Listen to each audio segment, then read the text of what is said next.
Hello Shivaji గారు. Hello sir. ఎలా ఉన్నారని అడగకూడదు ఇప్పుడు. చాలా హ్యాపీగా మంచి ఒక ఫేజ్ ఆఫ్ లైఫ్లో ఉన్నారు. ఇట్స్ డ్రీమ్ అండి, నా చిరకాల నిరీక్షణ. మీరు ఒక పాజ్ తీసుకున్నారు. ఇప్పుడు ఆలోచిస్తా ఆ మాట చెప్పడానికి ఒక పాజ్ తీసుకున్నారు. ఆ పాజ్లో నాకు ఒకటి బాగా గుర్తొచ్చింది ఏంటంటే, మీ ఇది కామన్ ఫ్రెండ్ ఒకళ్ళు నాకు బాగా క్లోజ్. మనకు జర్నీ లేకపోయినా సరే ఆయనతో నాకు ఉంది. శివాజీ పడిన కష్టాలు అసలు ఎవరో పడి ఉండరు. ఎంతో స్ట్రగుల్స్, ఫైనాన్షియల్ ఇబ్బందులు, కెరీర్ పరంగా ఇబ్బందులు. ఒకసారి ఒక టైంలో సూసైడ్ చేసుకుందామా అనే అంత థాట్స్ వచ్చే శివాజీ ఈవేళ ఇక్కడ ఉన్నారు. లైఫ్ ఈజ్ లైక్ దట్ అండి. నేనైతే అంటే అన్నిటికీ డబ్బులతోటి ముడిపెట్టలేను, కానీ నేను ఈ పనిలోకి వచ్చిన తర్వాత ఈ పనిలో కోర్ చూడటానికి నేను పడ్డ కష్టాలు, నేను పడ్డ తపన, కష్టాలు నేను పడ్డ తపన, అందుకే నిరీక్షణ అన్నాను. అది నాకు తెలిసి కొంతమందికి జరుగుతుంది అలాగా. నేను ఇండస్ట్రీకి వచ్చిన తర్వాత, ఆర్టిస్ట్గా మొదలుపెట్టిన తర్వాత, హీరోగా కంటిన్యూస్గా సినిమాలు చేసిన తర్వాత ఆ దాహం అనేది ఒకటి ఉంటుంది చూసారా, కొంత నీళ్ళు, చల్లటి నీళ్ళు తాగిన తర్వాత ఎలా అనిపిస్తుంది, ఫుల్నెస్ ఉంటుంది. ఆ ఫుల్నెస్ లేదు నాకు లైఫ్లో. సో నాకు ఇప్పుడు ఏమనిపిస్తుందంటే, నా మార్గం వేరే ఉంది, దాని దగ్గరకు రావటానికి ఇవన్నీ ఇంత టైం తీసుకుంది. సో నా మార్గం ఏంటంటే, హీరోగా కన్నా కూడా ఇలాంటి పాత్రలు నేను చాలా చేయాల్సింది ఉందేమో. కానీ అంత నలిగిపోవడానికి అంటే ఇండస్ట్రీ చాలామంది చూసేవాళ్ళకి, బయట నుంచి చూసే వాళ్ళకి ఏమనిపిస్తుంది అంటే, ఒక స్ట్రగుల్ పడుతున్నప్పుడు ఎందుకు బయటికి వెళ్ళిపోయి చేసుకుంటే బతకడానికి 100 మార్గాలు. అయినా చాలామంది ఇప్పుడు కృష్ణానగర్ వెళ్తే చాలామంది ఉంటారు, ఇక్కడే జీవితం, వాళ్ళకి హోప్ కనపడదు.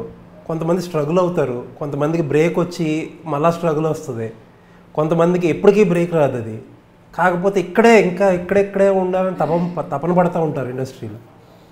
బయట నుంచి చూసేవాళ్ళు చాలా ఈజీగా అనిపిస్తుంది, ఎందుకు ఇంత కష్టపడ్డం, ఎందుకు ఏం చేసినా బయట బతికేయచ్చు కదా, శివాజీకి బోల్డ్ అని తెలివితేటలు ఉన్నాయి, లేకపోతే ఇంకొకరికి వేరే బోల్డ్ అని తెలివితేటలు ఉన్నాయి, ఎందుకు అని అనుకుంటారు.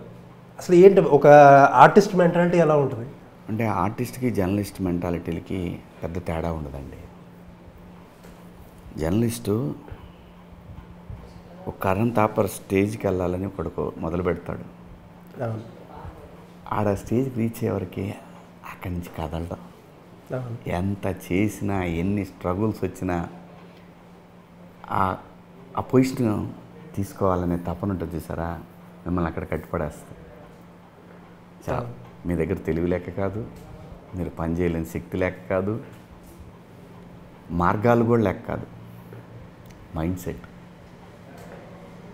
నా జీవితం సినిమా ఇండస్ట్రీ అని అనుకున్నప్పుడు వాడు కృష్ణానగర్లోనే ఉంటాడు, వెయిట్ చేస్తుంటాడు. బట్ నా లైఫ్లో ఏంటంటే, నాది ఒక డిఫరెంట్ కేస్ స్టడీ. నాది కేస్ స్టడీ అనే మాట ఎందుకన్నానంటే, ఫ్యూచర్లో ఎవరన్నా భవిష్యత్తులో పాస్ట్ గురించి మాట్లాడుకోవాల్సి వచ్చినప్పుడు, నేను బ్రహ్మాండంగా సినిమాలు చేస్తున్నాను. సడన్గా ఎప్పుడైతే ఆంధ్రప్రదేశ్ విభజన జరిగిందో, ఒక ప్రాంతానికి అన్యాయం జరిగిందనే ఒక భావం అది నన్ను ఇక్కడి నుంచి అక్కడ తీసుకెళ్ళింది. కానీ ఆ రోజు కూడా నేను బూచమ్మ బూచడు అనే ఒక హిట్ సినిమాతో బయటికి వెళ్ళాను. నేనేమి సినిమాలు లేక ఫెయిల్యూర్లో ఉండి నేను బయటికి వెళ్ళలేదండి. అదొక బాధ, అదొక కసి, అది నా హృదయాన్ని టచ్ చేసింది. ఇది కాదు కదా, ఇంత అన్యాయం చేశారు పొలిటీషియన్స్ ఈ ప్రాంతానికి, రేపు రాబోయే తరాల పరిస్థితి ఏంటి. ఆ రోజంటే హైదరాబాద్ ఉంది మనకి పని చేసుకోవడానికి, ఇక్కడికి వచ్చి రేపు ఆ పిల్లలకి ఏముంది అనే ఒక మదనంలో నుంచి నేను పక్కకి వెళ్ళిపోయాను. సినిమాలు చేయొద్దు అని కూడా లేదండి, అలా అయిపోయింది. అది అంతే, మైండ్ వేరే స్టేట్ ఆఫ్ మైండ్లో అటు వెళ్ళిపోయింది. అలా పక్కకి వెళ్ళాను. మళ్ళీ కొన్నాళ్ళ తర్వాత అదే నా బతుకు ఇక్కడ ఉందనేది, మళ్ళీ నా పిల్లలు నన్ను గెలికారు. నాన్న నువ్వు చెయ్యి, మేము చిన్నప్పుడు చేసావు, మళ్ళీ మేము ఎప్పుడు చూడలేదు. వాళ్ళు దేనికన్నారో, వాళ్ళ అమ్మతో మాట్లాడి అన్నారో, ఎలా అన్నారో అన్నారు కదా, చేద్దాం. వీళ్ళు అడిగారు కదా, వాళ్ళు అడిగింది ఇదొక్కటే కదా, వాళ్ళేమీ BMW అడగలేదు, లేదంటే పెద్ద పెద్ద బంగ్లాలు అడగలేదు, యాక్ట్ చేయమన్నారు, నాకు తెలిసిందే కదా అని.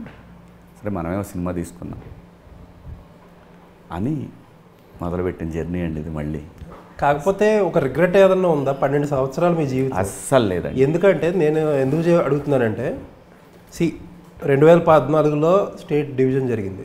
మొత్తం ఒక్కసారిగా కంగారు పడిపోయారు. మీలాంటి వాళ్ళ దగ్గర నుంచి, మాలాంటి వాళ్ళ దగ్గర నుంచి బాగా చిన్న స్థాయి వరకు కంగారు పడిపోయారు.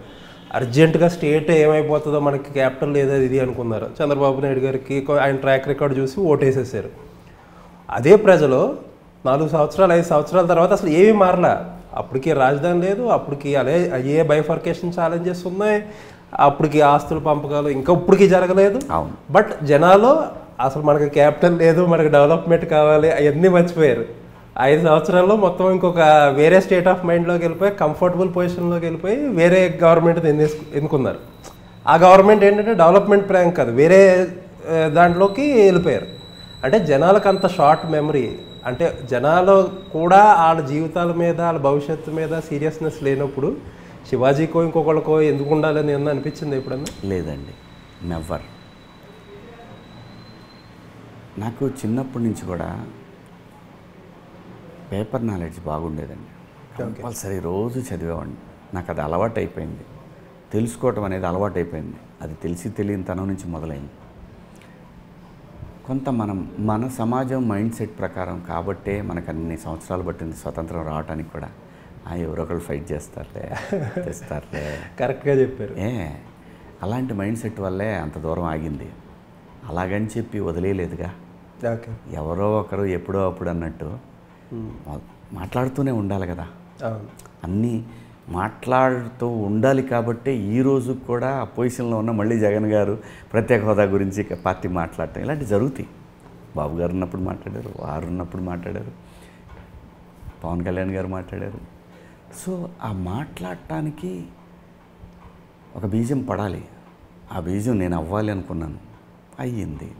ఇప్పుడు కాదు, రేపు కూడా మాట్లాడతారు. ఎవడో అక్కడ మళ్ళీ వాళ్ళే ఆ పొజిషన్లోంచి పొజిషన్లోకి వచ్చిన పొజిషన్లో నుంచి ఆ పొజిషన్లోకి మళ్ళీ మాడతారు. ఎందుకు? అది నిజం కాబట్టి. అది నిజం కాబట్టి. సో నో రిగ్రెట్స్ అండి, నెవర్. ఎక్కడో చిన్న పల్లెటూరులో ఒక 2 ఎకరాల కొడుకు, ఒక రైతు కొడుకు ఒక ఆర్టిస్ట్గా ఇన్ని కోట్ల మంది యాక్సెప్ట్ చేసి దాదాపు 100 చిత్రాల్లో టీవీలో కూర్చొని చెప్తుంటే ఇంతమంది వింటాం. 100 చిత్రాల్లో నటించే అవకాశం ఇవ్వటం సామాన్యమైన విషయం కాదు కదా. నేను తిరిగి ఇవ్వకపోతే ఏమని చెప్పండి? నా లైఫ్కి అర్థం ఉంది. వచ్చాను, సినిమాలు చేశాను, సంపాదించి అంతో ఎంతో పిల్లలకి ఇచ్చాను, పోయాను.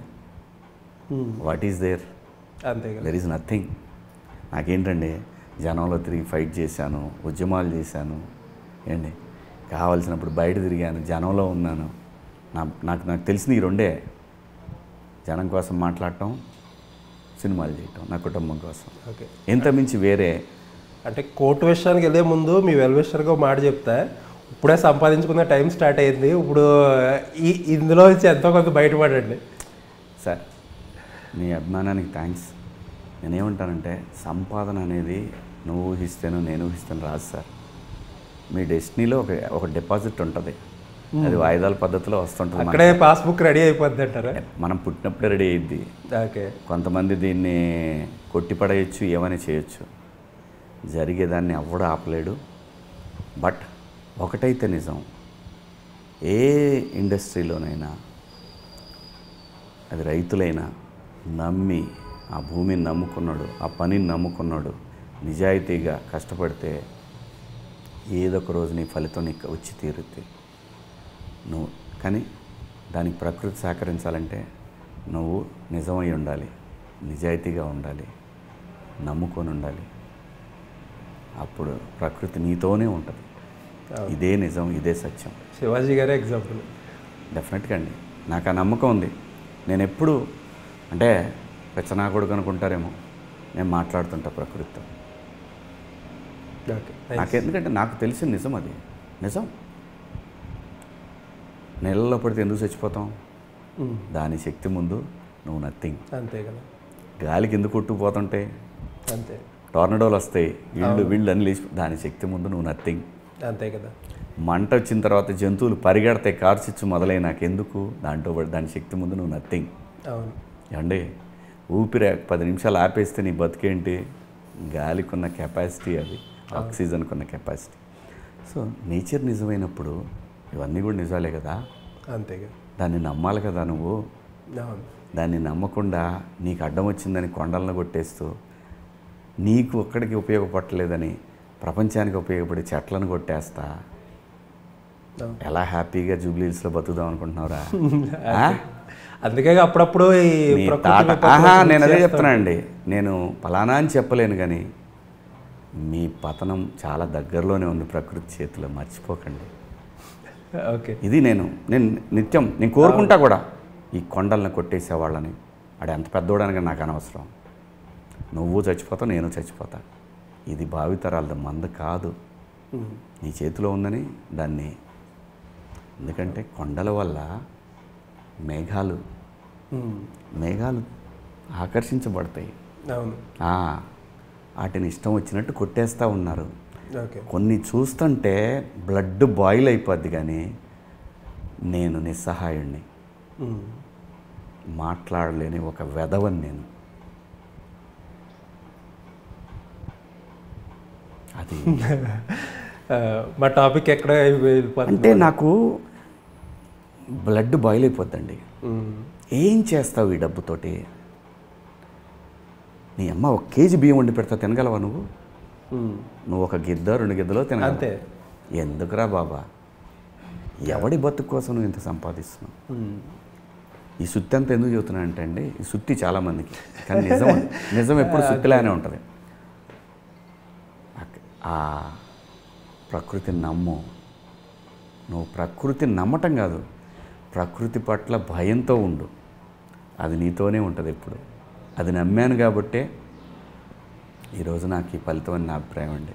ఓకే, సరే. మంగపతి దగ్గరకు వచ్చేస్తే, విషయానికి వస్తే, మీకు ఇంకా యునానిమస్ అప్లాజ్ వచ్చింది సినిమాలో, అది ఇంకా చెప్పుకోవాల్సిన పని లేదు. నాకు ఆయన క్యారెక్టర్ గురించి కొన్ని డౌట్లు ఉన్నాయండి, అది మిమ్మల్ని అడుగుతా. మంగపతి గారి ప్రాబ్లం ఏంటి అంటే, అది ఒక క్లాస్ ఇబ్బందా లేకపోతే క్యాస్ట్ ఇబ్బందా? క్లాసు క్యాస్ట్ ఇబ్బంది అని కాదు. వాడి పాయింట్ ఆఫ్ వ్యూ ఏంటంటే చిన్న ఈగో. రెండోది, నా ఇంటి పిల్ల మీద కన్నేశాడంటే రేపొద్దున నా ఇంట్లో పిల్లలందరికీ ప్రమాదం ఉంది, దాన్ని మొక్కలోనే తుంచేయాలి అనే ఒక మైండ్ సెట్ ఉన్న క్యారెక్టర్ అది. ఈగోతో కూడిన మనిషి, భయపెట్టి కంట్రోల్లో ఉంచుకోవాలనుకునే మనిషి. ఇది మన చింతనం, మీ చింతనం చాలామందిని చూసే ఉంటారు, ఇళ్లల్లో ఉంటారు. అవును. ఇంటిని కంట్రోల్ చేసేవాళ్ళు ఉంటారు. కొన్ని సందర్భాల్లో అది ఇబ్బందికి, స్వేచ్ఛకు భంగం కలిగినట్టు అనిపిస్తుంది. కొన్ని సందర్భాల్లో ఆ కుటుంబాన్ని రక్షించి, చాలా సందర్భాల్లో ఆ ఇంటి వైపు చూడాలంటే భయపడతారు. ఓరే బాబు, వద్దురా బాబు, వాడు చంపేస్తారు బాబు, లేని పని తలకాయ ఎందుకు ఆడుతాడు. అంటే ఇప్పుడు నాకు ఈ డౌట్ ఎందుకు వచ్చిందంటే అండి, 2 సార్లు వాచ్మెన్ కొడుకు అని చెప్పి మాట అంటారు. బట్ ఏంటంటే డైరెక్టర్ ఇండైరెక్ట్గా ఇస్త్రీ చేస్తా ఒకసారి, ఆ హీరోయిన్ ఇంటికి మాసిపోయిన బట్టలు తీసుకెళ్ళడానికి హీరో వస్తాడు. అంటే బేసిక్గా ఒక చాకలి ఫ్యామిలీ వాళ్ళదే ఒక ఇది కులం అని. ఎందుకంటే నేను చాలామందిని చూస్తున్నాను అండి, మనకు జూబ్లీహిల్స్లో కూడా చాలామంది మార్వాడీలు చేస్తున్నారు. అది కులం మీద అసలు లేదండి. ఓకే, ఇంకా ఎక్కడ అంటే ఏదో జనరల్గా లేదండి. అది డైరెక్ట్గా అంటే చాలా డైరెక్ట్గా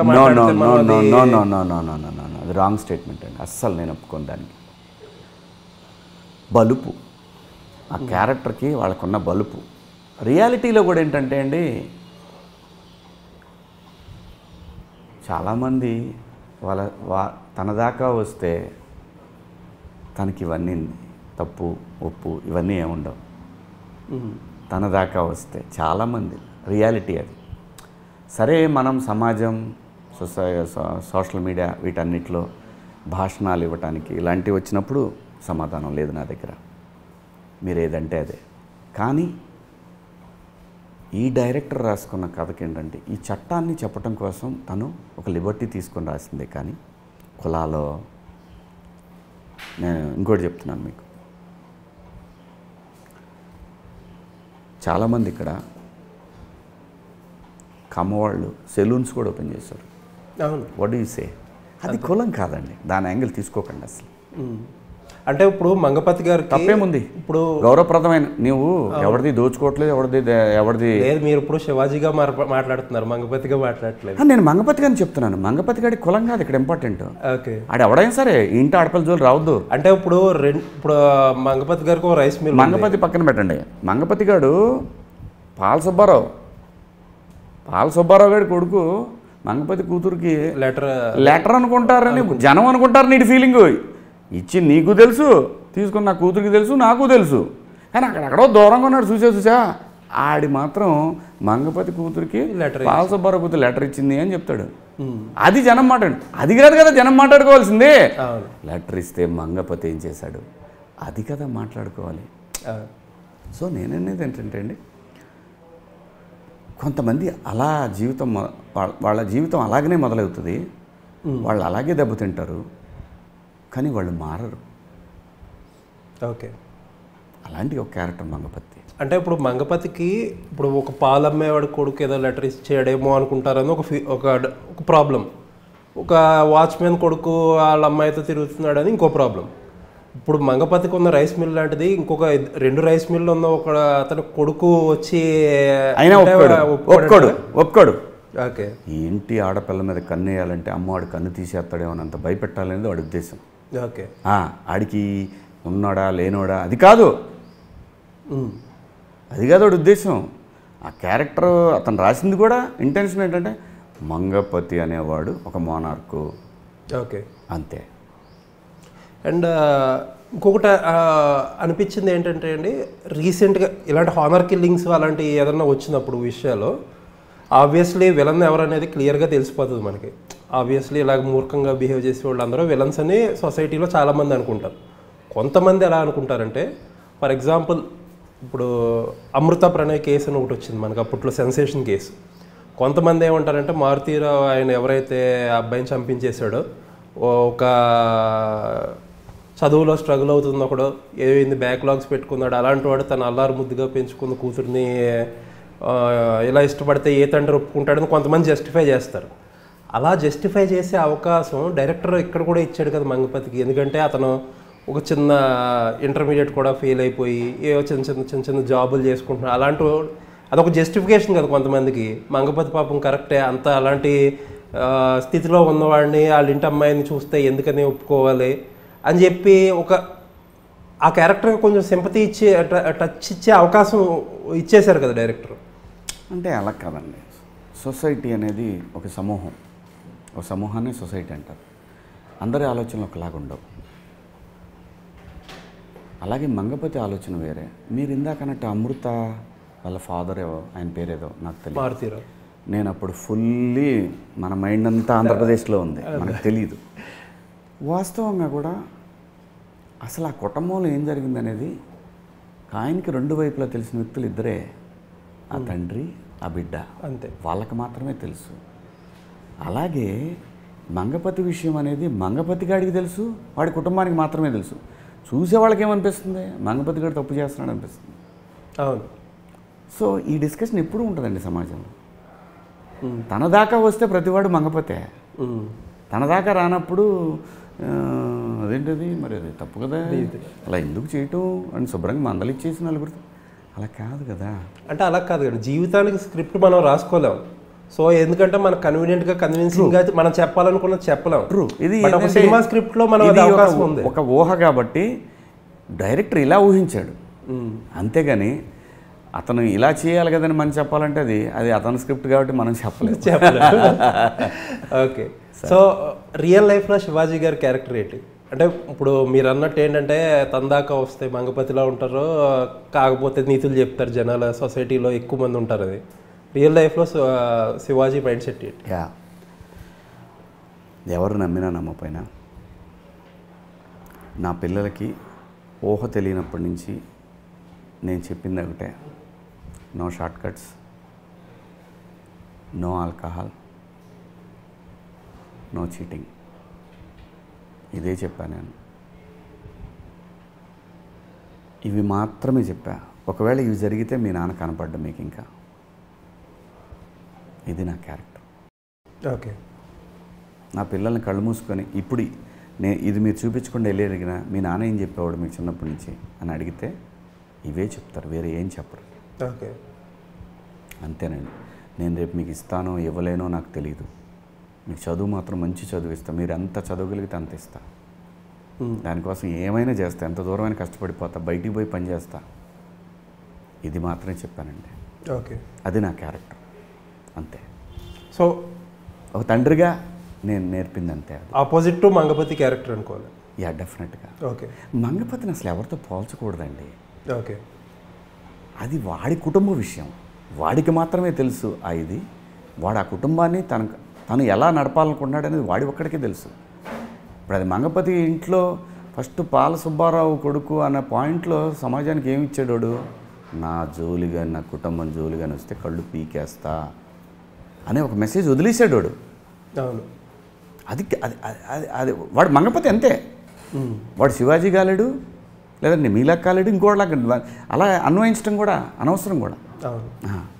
అంటే సొసైటీలో అందరూ అలాంటి వాళ్ళే తగులుతారు, చాలా ఎక్కువ మంది తగులుతారు. తన దాకా వస్తే అలాగే తగులుతారు మెజారిటీ. లేకపోతే మొన్న మీకు ఒక ఎగ్జాంపుల్ చెప్పాను నేను. ఓ దొంగ దొరికాడండి.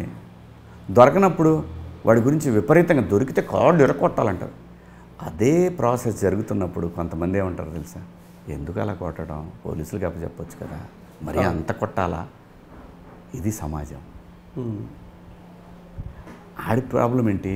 ఈడ దొంగతనం చేయటం వల్ల ఆడింట్లో కాలు పోయిందో, కన్ను పోయిందో, ఏమైందో, కుటుంబం దెబ్బతిందో, ఏముందో అనేది ఆడిది.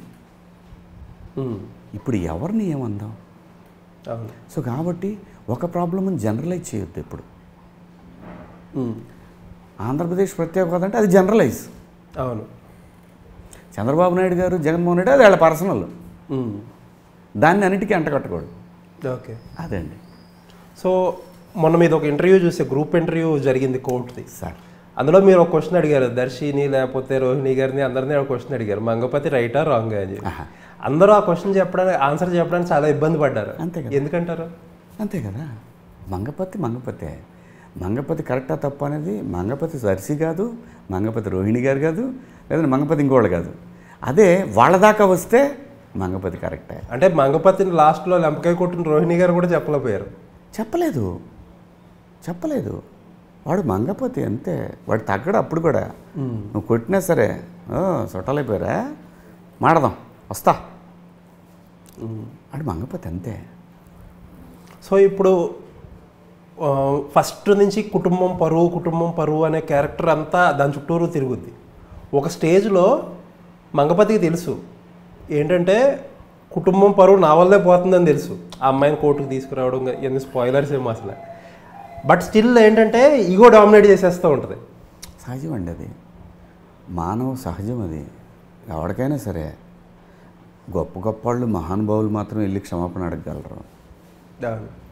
అంతేగాని అంత మెచ్యూరిటీ మనిషికి ఉండదండి. ఆ ఇంగితం కోల్పోతాడు మనిషి ఇలాంటివి మొదలుపెట్టినప్పుడు. ఎక్కడ ఆపాలో అనేది తెలియదు. మొదలుపెట్టడమే తెలుసు అతనికి. ఓకే. ముగించాలనేదే వాడి ప్రయత్నం. ముగింపు వాడి చేతిలో లేదనే విషయం వాడికి తెలియదు. ముగింపు ఉండేదే. ఈ దర్శి కూడా కంట్రోల్లోకి వచ్చి ఉంటే ఉండేది. 14 ఏళ్ళ లోపల ఫసక్ అయిపోయేది. అంతే కదా. సో మీ విషయానికి వస్తే ఇప్పుడు కెరీర్ అంతా చాలా కలర్ఫుల్గా కనపడుతుంది ఆల్ ఆఫ్ సడన్.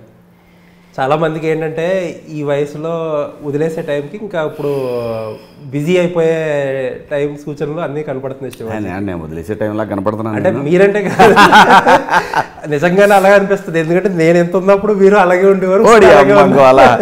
ఇది కట్టాయా? ఏం లేదు సార్, భగవంతుడు ఒక టైం ఇస్తాడు. ఆ టైం ఇప్పుడు ఇచ్చాడు మనకి, అంతే. వయసు అనేది ఒక నంబర్ మాత్రమే.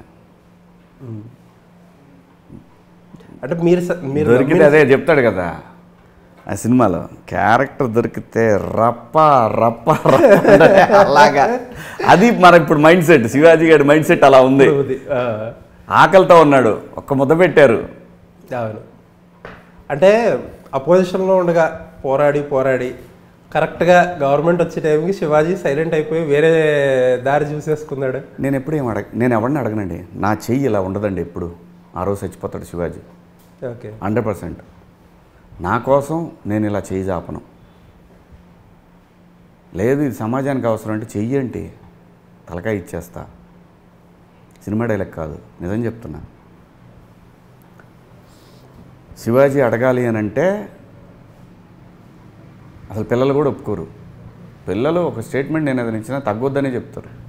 నాన్న అలా చూడలేమంటారు. సో అధికారంలోకి వచ్చిందని వెళ్ళి ఆయన దగ్గరికి వెళ్ళేసి మరి ఏంటి సార్ మన సంగతే నేను అడగను.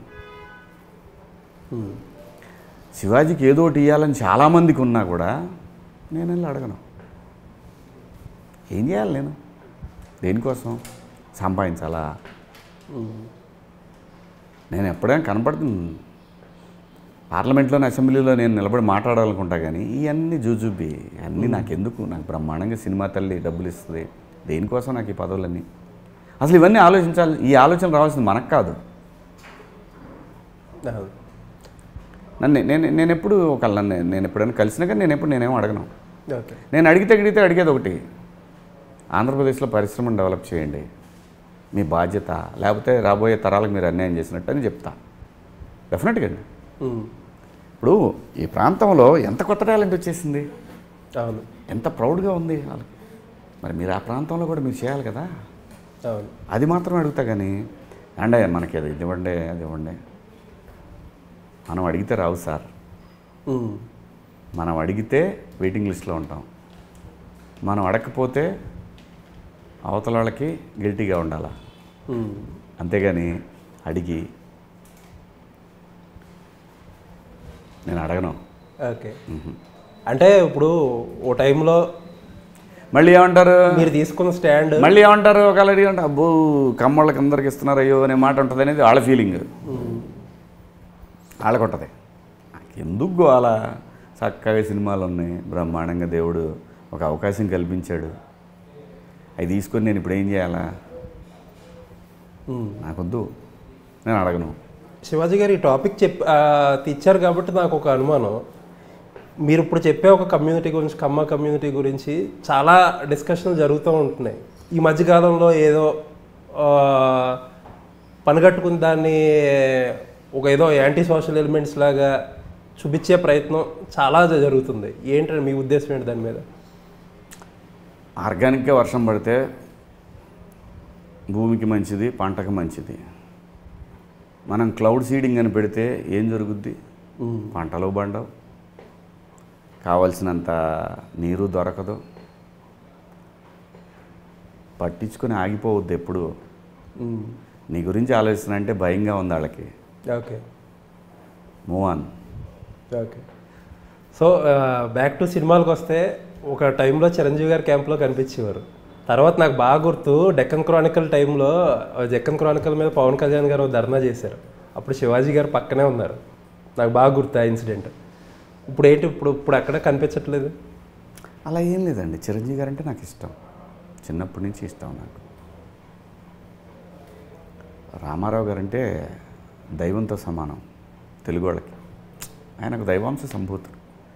అలాగే నా ఏజ్ వాళ్ళందరూ కూడా చిరంజీవి గారు ఒక ఐకాన్. ఆ టైంలో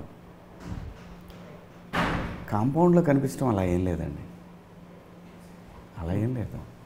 చిరంజీవి గారు అంటే పిచ్చి, ఆ పిచ్చి ఎప్పుడూ ఉంటుంది. అలాగే పవన్ కళ్యాణ్ గారు అంటారా, ఆయన ఒక శక్తి. ఆయన దగ్గర కనపడితేనే ఏముంది, కనపడిపోయినా ఏముంది చెప్పండి. ఎందుకంటే బాగా ఇంపార్టెంట్ మూమెంట్లో మీరు పక్కన ఉన్నారు. నాకు అది ఒకటి బాగా గుర్తు ఫ్రేము. పర్లేదండి, అంటే ఏదైనా గ్యాప్ వచ్చిందా? వాళ్ళతో గ్యాప్ వచ్చేంత స్థాయి అండి మందే ఉందండి స్థాయి. మీరు చాలా సింపుల్గా మన స్థాయి అదే అని వేస్తున్నారు, కానీ గ్యాప్ కొంతమంది లేదండి. కొంతమంది ఏమనుకుంటారంటే అనుకోవటానికి ఏముందండి, చెప్పాను కదా, అనుకోవటం అనేది చాలా ఫ్రీగా ఉంటుంది. సో అది పైగా ప్రైస్లెస్, అది డబ్బులు అవసరం లేదు, అది ఫ్రీ. సో ఎన్నైనా అనుకుంటారు. ఎవరు బిజీలో వాళ్ళు ఉంటారండి. మీకు పద్దాకలు వెళ్ళి మనం వాళ్ళ కాళ్ళకి అడ్డం పడలేం కదా, బాగోదు కదా. సో అంతే, అంతమించి వేరే ఏం లేదు. ఇంకొక క్యారీ సార్ క్యారీ చెప్పండి చెప్పండి చెప్పండి ఏం లేదండి. ఓకే, ఇంకొక ఇంట్రెస్టింగ్ క్వశ్చన్ ఏంటంటే టీవీ9 రవిప్రకాష్ గారికి శివాజీ గారికి ఫ్రెండ్షిప్ ఏంటి? అంటే వ్యాపార లావాదేవీలు కూడా ఉంటాయి వాళ్ళని చెప్పి చాలామంది మాట్లాడుకుంటూ ఉంటారు. అంటే జనాలు తెలుసుకోవాలనుకునే విషయం ఇది. ఏం లేదండి, నేనంటే ఆయనకి అభిమానం, ఆయనంటే నాకు ఇష్టం, అంతే మా ఇద్దరి మధ్య ఉన్న సంబంధం. వ్యాపార లావాదేవీలు ఇవన్నీ పిచ్చి మాట్లాడండి. అంటే టీవీ9లో కూడా మీకు ఏవో షేర్స్ ఉన్నాయని ఏవో అది వాస్తవమే. ఆయన దాంట్లో టీవీ9లో లేవు, ఆయనకున్న వాటిలో నాకు కొంచెం ఇచ్చారు ఆయన. ఓకే, అది నా మీద నేను టువర్డ్స్ ఇంత కష్టపడుతున్నాను సమాజం గురించి అనే అభిమానంతో ఆయన చేసిన పని. ఆయనకి టీవీ9 షేర్ ఉంటే ఆయన దాంట్లో మీకు ఇచ్చారు అంతే? థర్డ్ పార్టీ నేను. ఓకే ఓకే, అంతేగాని ఆయన అంటే ఎప్పుడూ ఇష్టమే నాకు. అసలు ఎలా కనెక్ట్ అయ్యారు మీరు? అంటే మీరు అప్పటి నుంచి పరిచయం కదా. Okay okay. అండ్ ఇంకో విచిత్రమైన విషయం ఏంటంటే టీవీ9 రవిప్రకాష్ గారు ఒక ఫ్రెండ్, ఇప్పుడు లేటెస్ట్గా ఈటీవీ బాపినీడి గారితో ఎప్పటి నుంచో ఉంది, ఇప్పుడు కూడా ఇద్దరు ఉత్తర దక్షిణ ధృవాలన్నట్టు.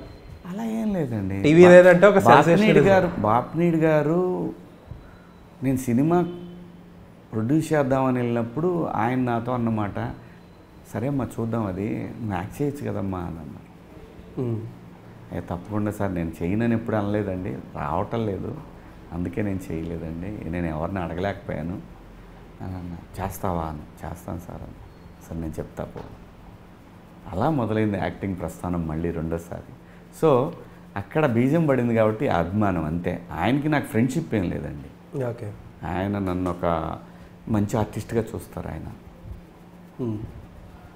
అంతే అండి. ఇప్పుడు అంటే ఇండస్ట్రీలో అందరూ అనుకుంటారు సంపాదించే టైం వచ్చినప్పుడు సంపాదించకుండా మళ్ళీ ప్రొడక్షన్ ఏంటి, 3-4 సినిమాలు లైనప్ చేశారంట. ప్రొడక్షన్ ఒక్క సినిమా అండి, లైనప్ ఏం లేదు. ఇంకా ఈటీవీ వాళ్ళతో ఏమో ఉన్నాయంట కదా ఇంకా. ఇవన్నీ పిచ్చి మాట, అదే చెప్తున్నాడు, ఫ్రీగా ఎన్నైనా అనుకోవచ్చు మనం. సార్ కార్పొరేట్ సంస్థలు అండి అవి, వాళ్ళకి కావాల్సింది మంచి కంటెంట్, అంతేగాని ఫ్రెండ్షిప్లు ఉండవు అక్కడ. ఇవన్నీ ఊరికి అనుకోవటానికే, టైంపాస్. వాళ్ళ కథకి తగ్గ పాత్రలు ఏమైనా ఉంటే నాకు పిలుస్తారు, అంతేగాని ఏదో అభిమానంగా శివాజీని నిలబెట్టాలి వాళ్ళు ఎందుకు అనుకోవాలి?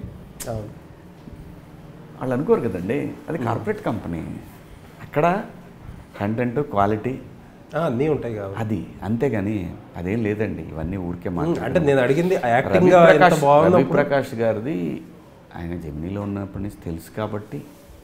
ఓకే, అంతే అండి. అంటే ఇప్పుడు యాక్టింగ్, ఇప్పుడు మళ్ళీ ప్రొడక్షన్ ఏంటండి? స్క్రిప్ట్ నచ్చింది, నాకు నచ్చింది, అబ్బాయి చెప్పాడు, నచ్చితే వాళ్ళ దగ్గర పంపిస్తే నువ్వు చేస్తావా అని అడిగారు, చేస్తానన్నాను. వాళ్ళ ఫండింగే కదా, ఓకే, నాకేం పోతే. ఒకవేళ ఏదైనా పడింది అనుకోండి కొంచెం ఖర్చు, సో ఓకే మళ్ళీ కమ్బ్యాక్ కదా, సినిమా హీరోగా చేసినట్టు కూడా ఉంటుంది, మంచి స్క్రిప్ట్, డార్క్ కామెడీ చేద్దామని చేశానండి, అంతే అండి. ఓకే, బట్ నాకు ప్రొడక్షన్ చేయటం అంటే ఇష్టం, నాకు ఓకే నాకు ఇష్టం. అంటే అంత టైం ఉంటుందా మరి? ఇప్పుడు టైం పెట్టగలిగినంత? అలా కాదు కదండి, ఉన్నప్పుడే చేద్దాం సార్, మనకేంటి ప్రాబ్లం, అంతే, మన డబ్బులు మన దగ్గర ఉంటాయి. సో అదేమి అర్జెంటుగా వెళ్ళి చేశాను, అంత లేదు డబ్బు మనకాడ. నాకేంటంటే మంచి సినిమాలు రావాలి, మంచి సినిమా తీయాలి, నాకు లవ్ స్టోరీలు అంటే ఇష్టం, ఆ ఇష్టాన్ని ప్రూవ్ చేయాలనేది నా తపన. అంతేగాని మనం పొలమని ప్రొడక్షన్ చేసేసి కోట్లు సంపాదించేసి అలాంటి మైండ్ సెట్ అయితే ఈరోజు శివాజీ ఇలా ఉండేవాడు కాదు కదా. ఆల్రెడీ ఒక స్టూడియో ఉండేదేమో, రాజకీయాల్లో ఉండేవాడు, వాడు చాలా చాలా పెద్ద పెద్ద పదవుల్లో ఉండేవాడు, చాలా పెద్ద భజంత్రి లాగా తయారయ్యేవాడు. సో కాబట్టి అవన్నీ ఏం లేదండి, ఆ భజన లేకపోవడం ప్రాబ్లం అయిపోయింది. నాకు వద్దండి. ఓకే, నాకు అద్భుతమైన జీవితం ఇచ్చాడు భగవంతుడు, కొన్ని కోట్ల మందిని ఎంటర్టైన్ చేసే అవకాశం ఇచ్చాడు, వాళ్ళకి తిరిగి ఇచ్చే ప్రాసెస్ గురించి ఆలోచిస్తా. కానీ ఓకే, ఇప్పుడు డబ్బుతో రామోజీరావు గారు తీసుకొని వెళ్ళలేదు, డబ్బు రామారావు గారు తీసుకొని వెళ్ళలేదు, డబ్బు రాజశేఖర రెడ్డి గారు ఎవరో తీసుకెళ్ళలేదు. సో కాబట్టి ఇక్కడ మిగిలేది కీర్తి. అదేమన్నా సంపాదించుకోగలిగితే my soul is the happiest soul in the on earth. Okay, so 90s web series మీ కెరీర్ని ఒక మలుపు తిప్పింది, ప్రతి ఇంట్లోకి తీసుకెళ్ళింది మళ్ళానే. ఇప్పుడు సినిమా కూడా వస్తుంది, ఆల్రెడీ అనౌన్స్మెంట్ ఇచ్చారు మొన్న. ఇప్పుడు పిల్లల పాత్రలన్నీ పెద్దగా కనిపిస్తాయి అన్నట్టు చూపించారు ఆ వీడియోలో. అంటే 90s వెబ్ సిరీస్లో మీ పాత్రలు ఎంత ఇంపార్టెంటో పిల్లల పాత్రలు చాలా అంత ఇంపార్టెంట్, అంత క్యూట్గా వాళ్ళ ఇది. అవును. పెద్దోళ్ళు అయ్యాక అది రెప్లికేట్ చేయగలుగుతారా ఆ మ్యాజిక్? అది తెలియదండి నాకేంటంటే Aditya is a very talented guy. బ్రహ్మాండంగా రాస్తాడు. ఆ రైటప్ చాలా ఆర్గానిక్గా ఉంటుంది. అలా ఒకరోజు ఫోన్ చేసి సార్ ఇలా పలానా రోజు మనం ఒక యాడ్ చేస్తాం అంటే వెళ్ళా అంతే. ఓకే. నాకేం చెప్పలేదు తను. ఓకే. కథ కూడా అడగలేదు మీరు? నేను ఎందుకు అడుగుతాను? వాడికి తెలుసు నా టాలెంట్, నాది మంచిదే వాడతాడు, నన్ను మంచిగానే వాడుకుంటాడు. ఓకే. ఈ పాత్రల వల్ల సినిమాకి ఉపయోగపడిద్దే కానీ, ఎందుకంటే తను ఈ చిన్నోడు క్యారెక్టర్ అని చెప్తున్నాడు కాబట్టి ఈ పాత్రల ఇంపార్టెన్స్ చాలా ఉంటుంది అనుకుంటున్నాను నేను. ఓకే. ఉంటేనే కిక్ అనేది నాకు ఇప్పుడు ఇంకా అనిపిస్తూ ఉంది. అవును. 90sలో ఫాదర్ క్యారెక్టర్ ఆ చిన్నోడికి మధ్య ఉండే బాండేజ్, అవును, అది ఆ లెవెల్లో చూపిస్తే అసలు సినిమా నెక్స్ట్ లెవెల్ అనేది నా అభిప్రాయం. ఆడెలా రాశాడు నాకు తెలియదు. ఓకే. చాలా బాగా రాస్తాడు. మరి ఇప్పుడు దానికి సెకండ్ పార్ట్గా సినిమా వస్తుంది, మరి వెబ్ సెకండ్ సిరీస్ పార్ట్ కాదండి అది. ఓకే. కంటిన్యూషన్ కదా? అస్సలు కాదు. ఓకే. సీజన్ 2 స్టార్ట్ అవుద్ది జూన్ జూలై. అదే నెక్స్ట్ క్వశ్చన్. దానికి సంబంధం లేదండి. అంటే ఒకవేళ చిన్నోడు అయితే లవ్ స్టోరీ అనేది ఐడియా అయ్యి ఉండొచ్చు. ఓకే. ఇప్పుడు సీజన్ 2లో వీళ్ళందరూ చిన్నపిల్లలుగానే ఉంటారా? తెలీదండి. ఇంకా తెలీదండి. ఓకే. జూన్ జూలైలో షూటింగ్ సార్ అన్నాడు. ఓకే. సరే డేట్లు పంపించు. నేను ఇంకేం అడగటం ఏముండదు. అయితే ఏమడుగుతాం? అంత గొప్ప సిరీస్, ఇండియాలో హైయెస్ట్ రేటెడ్ సిరీస్ ఈ రోజు కూడా అంటే ఇంకేం అడుగుతాండి డైరెక్టర్ని. సో బిఫోర్ వి క్లోజ్ ఒక చిన్న డౌట్ అండి, ఇది ఎవరో అడగమంది క్వశ్చన్. నన్ను బిగ్ బాస్ షో అందరినీ అందులో పార్టిసిపేట్ చేసిన వాళ్ళందరినీ ఇళ్లలోకి తీసుకెళ్తుంది. ఆబ్వియస్లీ మీరు కూడా బాగా హెల్ప్ అయింది మీకు. బట్ బిగ్ బాస్లో గెలిచిన వాళ్ళు, రన్నరప్లో పార్టిసిపేట్ చేసిన వాళ్ళు ఎవరిని చూసినా సరే ఒక శివాజీ ఒకళ్ళిద్దరు తప్పితే ఎవరో కూడా తర్వాత వాళ్ళ బయటకు వచ్చి ఆ కెరీర్లో సక్సెస్ అవ్వట్లా. ఎందుకంటారు? అదే ఇక్కడ ప్రాబ్లం ఏంటంటే మీరు దాన్ని కెరీర్తో ముడిపెడుతున్నారు. Bigg Boss is a different reality show. It is about your character. It is all about your character. ఒక 20 మంది స్ట్రేంజర్స్ ఒక చోట కలిస్తే వాళ్ళ బిహేవియర్ ఎలా ఉంటుంది, వాళ్ళ క్యారెక్టర్లు ఎలా ఉంటాయి అనేది దీనికి కెరీర్కి సంబంధం లేదు. Maybe you become popular. అదే కదా, పాపులారిటీ మీకు హెల్ప్ అవ్వాలి. పాపులారిటీ వల్ల నువ్వు పెద్ద తోపు హీరో అవుతావు, ఆర్టిస్ట్ అవుతావు అని అంటే అది ఆన్సర్ లేదు దానికి. నీ అదృష్టం. నీకు భగవంతుడు దాని ద్వారా ఏమైనా ఇవ్వాలంటే చెప్పలేము. దానివల్ల నువ్వు పెద్ద తోపు తురుముఖాన్ అవుతావు అని అంటే ఐ డోంట్ బిలీవ్. బట్ అంటే చాలామంది ఇప్పుడు అలాగే చెప్తున్నారు కూడా. నీ క్యారెక్టర్ని ప్రజలు ప్రేమిస్తే you will be something. But it may be takes time. అంతే అండి. Okay. It is all about Big Boss. Big Boss all about is your character. Okay. అంతే, దట్స్ ఆల్. ఓకే. సో ఆంధ్రప్రదేశ్లో కొత్త గవర్నమెంట్ వచ్చింది, యునానిమస్ మెజారిటీ, 9 నెలలు అయిపోయింది. ఏమంటున్నారు? Initial opinion ఏంటి శివాజీ గారిది? సెటిల్ అవుతున్నారు. ఓకే. ఇంకా టైం ఇస్తారు. ఒక ఒపీనియన్ డెఫినెట్గా ఫామ్ చేయడానికి ఇంకా టైం ఇవ్వాలి. Okay. But one thing is true. మీరు ఇది అవుతా ఉంది, అండర్ ప్రొడక్షన్లో ఉంది, లెగుస్తున్నాయి బిల్డింగులు, ఈ కలర్ 5 సంవత్సరాలు ఇచ్చారంటే పీపుల్ నెవర్ ట్రస్ట్. ఓకే. అలా జరగదనే అనుకుంటున్నాను నేను. బాబు గారు ఆ యాంగిల్లోనే పనిచేస్తున్నారని నా అభిప్రాయం. అంటే నేర్చుకున్న పాఠాలు ఉన్నాయి కదా, గత పాఠాలు. సో జరగకపోతే టువర్డ్స్ వెరీ డెడికేటెడ్ అండి ఆయన, వెరీ డెడికేటెడ్. ఓకే. అదైతే కనిపిస్తా ఉంది. ఓకే. సో మనం మీరు అడగ్గా నా క్వశ్చన్కి మన క్యారెక్టర్ అది కదా ఇద్దరు అలా చెప్పలేను. ఓకే. మేబీ కార్యకర్తల మనోభావాలకు అనుగుణంగా ఇంకా పనిచేయాల్సిన అవసరం చాలా ఉంది. ఓకే. మన అధికారంలోకి వచ్చిన తర్వాత ఆ బిజీలో ఉన్నాము, టైం ఇవ్వలేకపోతున్నాం అనేది ప్రతిసారి వర్కౌట్ అవ్వదు. It is true. నిజంగా ఒక ఆంధ్రప్రదేశ్కి ఒక పెద్దది క్రియేట్ చేయాలంటే కొన్ని త్యాగాలు చేయాల్సిందే కార్యకర్తలు కూడా. ఆ యాంగిల్లో పనిచేస్తున్నారు వాళ్ళు. ఓకే. బట్ ఎన్ని చెప్పినా కార్యకర్తని ఒళ్ళోకి కూర్చోబెట్టుకొని ఆ మాట వాడికే చెప్పాలి. అంతే కదా, ఆ బాధ్యత వాళ్ళ మీద ఉంది. అంతేగాని మేము ఓన్లీ ఇది మాత్రమే చేయగలము అని అంటే కార్యకర్త అప్సెట్ అవుతాడు. ఓకే. పార్టీ అనేది ఒక మేనమామ లాంటిది. కార్యకర్త అనేవాడు ఒక మేనలుడు ప్యాంపర్ చేయాలి. ప్యాంపర్ చేయాల్సిందే. మేము చేయలేకపోతున్నామని బాధపడితే కుదరదు. ఓకే. స్టేట్మెంట్లు ఇస్తే కుదరదు. మీకోసం ఎన్ఆర్ఐలు చాలామంది పనిచేశారు, వాళ్ళని కూడా దగ్గర తీసుకోవాలి. టైం ఇవ్వలేకపోతున్నాము అని బాధపడితే కుదరదు. అంటే ఇన్స్టెంట్ జస్టిస్ అనేది మన దగ్గర చాలా ఎక్స్పెక్ట్ చేస్తారు. అవును. బట్ అది సాధ్యం కాదు, అది కూడా తెలుసు. కానీ సంహౌ బాధ్యత మీ మీద ఉంది. మీరు దీన్ని సింపథెటిక్ వేలో ప్లీజ్ అర్థం చేసుకోండి అంటే నో, దవ్వదు. అది ఏ పార్టీకైనా సరే, అది వైసీపీ అయినా, టీడీపీ అయినా, జనసేన అయినా, ప్రజలు మాత్రం మనం మేనేజ్ చేయగలమనే భావంలో మీరు రాజకీయ నాయకులు ఉంటే ఇబ్బంది పడతారు. ఎప్పటికీ ఇబ్బంది. అది బ్యాలెన్స్ చేసి ప్రజలతో నడవాల్సిందే తప్ప అతి తెలివితేటలు చూపిస్తే గోప పగులుద్ది అని ప్రతి సందర్భంలోనూ ప్రూవ్ చేశారు ప్రజలు. ఓకే. ఇప్పుడు ఈ పోసాని గారు లాంటి వాళ్ళు ఇంకొకళ్ళు దాని గురించి ఏంటి, ఇండస్ట్రీకి ఒపీనియన్స్ ఉండాలి, ఉండకూడదు, అసలు మాట్లాడకూడదు రాజకీయాలు. నేను జెన్యూన్గా ఏం చెప్తానంటే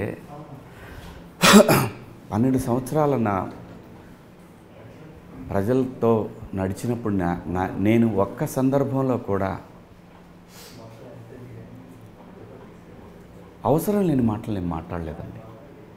ప్రజల అవసరాల గురించి, ప్రజల యొక్క మనోభావాల గురించి మాట్లాడానే తప్ప జగన్మోహన్ రెడ్డి గారి వ్యక్తిగత జీవితాల గురించి, లేదంటే పవన్ కళ్యాణ్ గారి వ్యక్తిగత జీవితాల గురించి, లేదంటే మోడీ గారి వ్యక్తిగత జీవితాల గురించి, కాంగ్రెస్ వ్యక్తిగత జీవితాల గురించి మనం మాట్లాడకూడదండి. అది స్వార్థం కోసం అవుద్ది. స్వార్థానికి మనం కప్పం కట్టాల్సి వస్తుంది. ఇప్పుడు ప్రజాస్వామ్యంలో రాజకీయ వ్యవస్థ ఎలా తయారైందంటే, కసి తీర్చుకొని అధికారంలో ఉన్న మనుషులు చెప్తుంటారు, వాళ్ళ సానుభూతి పరులు చెప్తుంటారు, ఇంకా ఇంకా ఇంకా పోసాన్ని ఇంకా తిప్పండి అని అంటారు. బట్ ఒక అవకాశం ఇవ్వాలి ఎవరికైనా. ఓకే, లెసన్ నేర్పుతున్నారు, 5 సంవత్సరాలు నేర్పడం కూడా కరెక్ట్ కాదు. వాళ్ళకి కూడా ఇంకొక అవకాశం ఇవ్వాలి. కొన్ని వందల మందిని చంపేసిన వాళ్ళకి కూడా రాష్ట్రపతి క్షమాభిక్ష పెడతారు. ఆ రియలైజేషన్కి ఒక అవకాశం ఇవ్వాలి. నేనైతే ఆయన విషయంలో, ఆయన ఏజ్కి ఇట్ ఈజ్ ఎనఫ్ అని నా అభిప్రాయం. జరిగింది చాలు, కొంచెం అవకాశం ఇవ్వండి ఎవరికైనా సరే. అంతే కదండి. అంతేగాని మనం ఇప్పుడు ఆయన కష్టాల్లో ఉన్నాడని చెప్పి ఎస్ అని అంటే కరెక్ట్ కాదు. డెఫినెట్గా అంటే ఒక బౌండరీస్ ఒక దాంట్లో మాట్లాడేవారు కాబట్టి శివాజీ గారు ఈ గవర్నమెంట్ మారినా సరే ఇప్పుడు ఇబ్బంది పడలా. ఉంటాయి, స్ట్రగుల్ ఉంది నాకు కూడా. నాకు పోలీసులు చాలా స్ట్రగుల్ చేశారు. స్ట్రగుల్ చేసినా కూడా వాళ్ళు నా దాకా వచ్చినప్పుడు వదిలేండి సార్, ఎందుకు సార్ మురికే, మీరు నాకు తెలుసు మీరు మా గురించే మాట్లాడుతున్నారని తెలుసు, కానీ ప్రెజర్స్ ఉంటాయి, కొంచెం మాట్లాడద్దు సార్ ప్లీజ్ సార్ అని అనేవాళ్ళు. ఓకే. బట్ నేను జనం గురించి మాట్లాడే, కానీ నాకు చంద్రబాబు నాయుడు గారు ఏదో ఇస్తారని చెప్పి నేను ఎప్పుడు మాట్లాడలేదు. అదే. Okay, very nice talking to you అండి. థ్యాంక్ యూ అండి.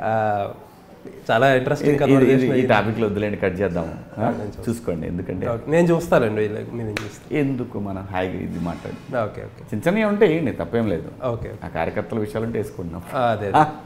Okay, very nice talking to you అండి. Very thank you sir. చాలా రోజుల నుంచి నేను అనుకున్నది ఇది, మీతో ఒక మంచి ఇంటర్వ్యూ చేయాలని. Person, you're sensible person. Thank you అండి. అదే సార్, థ్యాంక్స్ లాట్. ఎంఎన్ న్యూస్కి టైం ఇచ్చినందుకు థ్యాంక్ యూ అండి. ఇలాగే కెరీర్లో హ్యాపీగా సాఫీగా సాగిపోవాలని కోరుకుంటున్నాం. జనం గురించి మాట్లాడాలి తప్పనిసరిగా. అదే మేము కోరుకోకపోయినా శివాజీ గారు అస్సలు ఆపరు. అది కూడా హ్యాపీగా ఉండి ఇక్కడ నుంచి లైఫ్ అప్స్ అండ్ డౌన్స్ ఎక్కువ ఉండకుండా సాఫీగా వెళ్ళిపోవాలని కోరుకుంటున్నాం. అంతే సార్. కిక్ ఉన్నంత వరకు పని చేద్దాం. థ్యాంక్ యూ అండి. Thank you. థ్యాంక్స్.